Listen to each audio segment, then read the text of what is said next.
Hello everyone. सर्वप्रथम श्री स्वामी समर्थ. मी अर्चना स्तुतीच मराठी कॉर्नरमध्ये आपल्या सगळ्यांचं पुन्हा एकदा अगदी मनापासून स्वागत करते. पुत्रता एकादशीचे व्रत कुणी कुणी केलेले आहे, ज्यांना संतान प्राप्तीची इच्छा आहे त्या सर्वांनी पुत्रदा जे एकादशीचं व्रत आहे ते केलं पाहिजे. वर्षातून दोनदा ही एकादश येते, त्यामुळे जरी तुमची ही एकादश मिस झाली किंवा तुम्हाला काही कारणाने हे व्रत करता नाही आलं, उपवास करता नाही आला, तरी काही हरकत नाही आहे. नेक्स्ट टाईम तुम्ही ही जी माहिती मी सांगितलेली आहे ती लक्षात ठेवून जरूर तुम्ही हा उपवास करावा. याचं महत्त्व असं आहे, पुराणामध्ये सांगितलेलं आहे, हजारो वर्ष तपश्चर्या केल्याने जितके पुण्य मिळते ना, तितकेच पुण्य या एकादशीच्या व्रतामुळे मिळते. ह्याचे फळ जे आहे, त्या एकादशीच्या उपवासामुळे जे मिळणारं फळ आहे, ते हजारो वर्षाच्या तपश्चर्याप्रमाणे आहे. आणि जर हे व्रत आपण करतोय, तर जे अपत्यहीन आहे दाम्पत्य, त्यांना या एकादशीचे फळ हे त्वरित भगवान विष्णू देतात. अगदी मनापासून तुम्ही विष्णूंचे ध्यान करायचे आहे आजच्या दिवशी. चांगले गुण असलेलं मूल तुम्हाला प्राप्त होते. याशिवायच भगवान विष्णूंचा देखील तुमच्यावरती सदैव आशीर्वाद राहतो.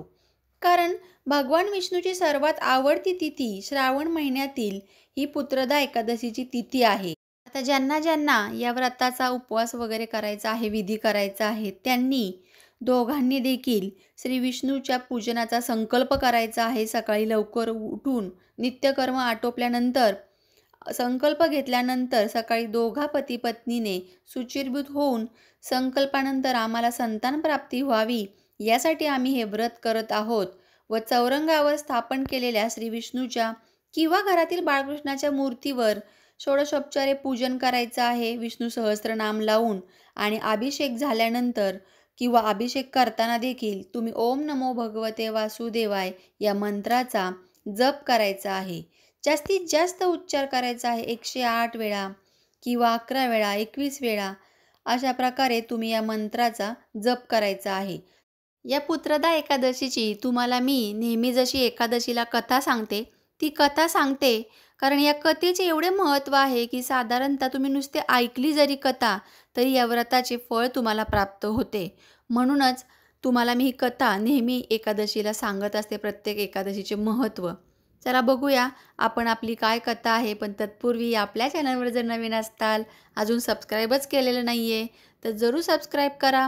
अशाच सणवार व्रतवैकल्य कथा यासाठी तुम्ही आपल्या चॅनलला जरूर सबस्क्राईब करा व सोबतचे बेल बटन देखील प्रेस करा.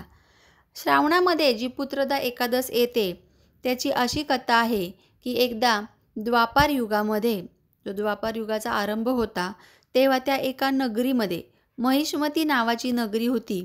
तिथे महिजित नावाचा राजा राज्य करत होता. तो सगळं तिथलं राज्यकारभार सांभाळत होता. प्रजेची नेहमी काळजी घेणारा, असा सगळ्यांना आवडणारा राजा सतत चिंतेमध्ये असायचा.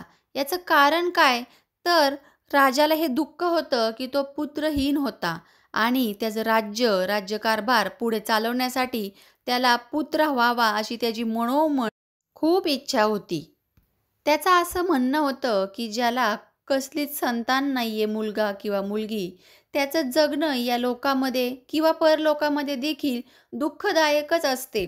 कारण त्या आत्म्याला गती देण्यासाठी पुत्र सुखाची प्राप्ती ही गरजेची असते, असं त्या राजाला मनोमन वाटायचे. म्हणून तो खूप उपाय करायचा. अनेक जे काही सांगतील ऋषीमुनी ते सगळे उपाय तो जरूर करत असे. पण त्याच्यामुळे त्याला काहीच फायदा झाला नाही, पुत्रप्राप्ती झाली नाही.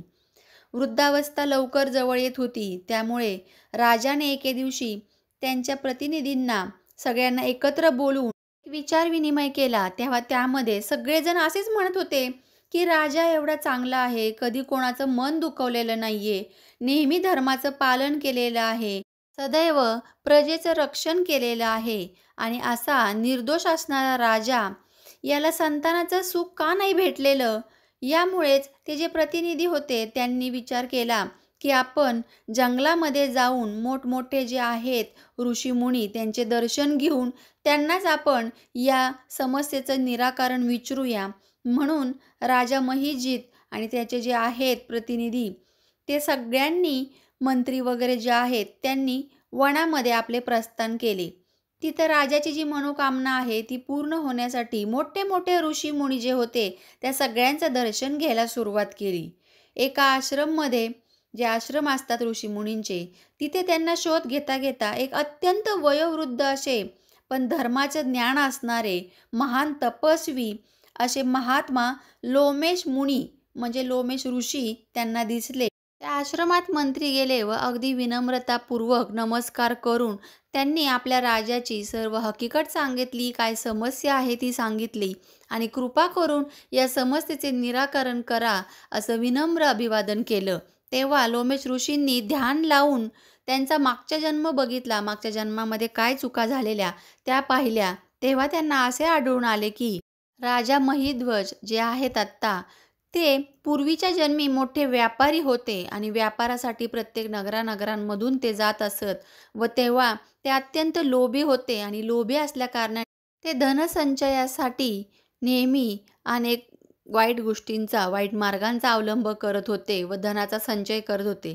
त्यातच अनेक देशांमधून व्यापारासाठी ते फिरत असताना एके दिवशी त्यांना तहान लागली असताना एका सरोवराच्या ठिकाणी ते उतरले.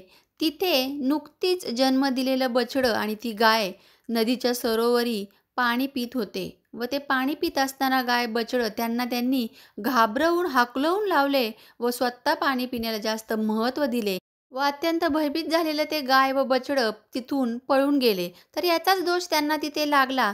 त्यामुळेच या जन्मामध्ये त्यांना कोणती संतान प्राप्ती नव्हती. म्हणूनच त्यांना या एकादशीचं महत्त्व सांगितलं लोमेश ऋषींनी आणि एकादशीचं व्रत उपवास करायला सांगितलं व मनोवांछित संतान प्राप्ती त्यांना प्राप्त झाली. तशी संतान प्राप्ती तुम्हा आम्हा हो आणि संतान वृद्धी नेहमी होत राहो, यासाठी ही कथा जेवढी जास्त शेअर करता येईल तुमच्या फ्रेंड्स अँड फॅमिली रिलेटिव्समध्ये तेवढी शेअर करा आणि हे पुण्य आपल्या प्रत्येकाने आपल्या पदरी पाडून घ्या. चला तर मग पुन्हा भेटूया अशाच नवीन माहितीसोबत. तोपर्यंत सर्वांना श्री स्वामी समर्थ.